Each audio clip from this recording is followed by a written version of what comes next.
More displacement, more power, more Ducati. Ducati increases the engine capacity on its entry-level 959 Panigale superbike for what it thinks is the perfect blend of power and control. But how does it perform? We've come here to Valencia to find out.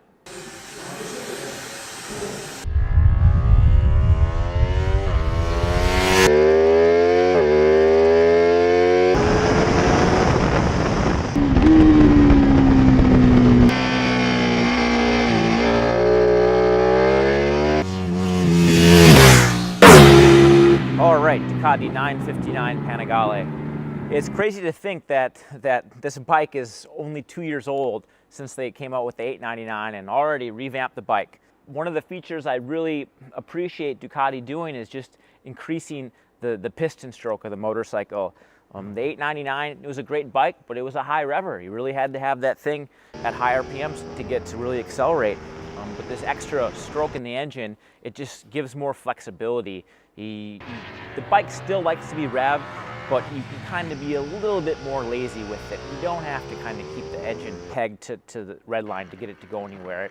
It just jumps off the corners a lot better. The mid-range is stronger, and it just gives you more options as far as what gear you want to run. If you want to run second or third, where the old bike wouldn't really pull third, this extra stroke engine will pull third now. I'll also appreciate the addition of this slipper clutch. That was kind of one of the features that the 899 didn't have, but the ability to have the extra rear wheel stability when you're kind of downshifting aggressively into corners, it just helps. It just keeps the chassis in line and allows you to ride the bike a little bit harder than you could if it didn't have it. Another side note with the slipper clutch is just the clutch lever pull has been reduced. It's even easier to use.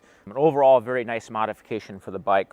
Some other key changes for this motorcycle: the 4mm lower swing arm. It just gives the bike a little bit more grip off the corners. It hooks up more, it digs in more. It's a very nimble motorcycle, even though it weighs a little bit more than the 1299.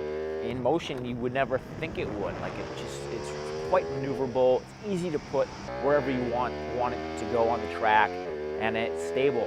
I mean, obviously here at Valencia, there's not a lot of bumps, but I'm just impressed with how stable the chassis is, and it just makes riding so much more fun. Once again, this 959 Panigale has got all the bells and whistles: traction control, ABS, engine brake control, Ducati quick shifter. All those electronics, they're really helpful on the track. It's awesome to be able to adjust the amount of traction control you want based on whether the tire is new, worn, if you're not really sure with the conditions of the road or on an unfamiliar circuit. It kind of gives you a safety net and allows you to ride the bike a little bit harder than you might if it was just full manual mode.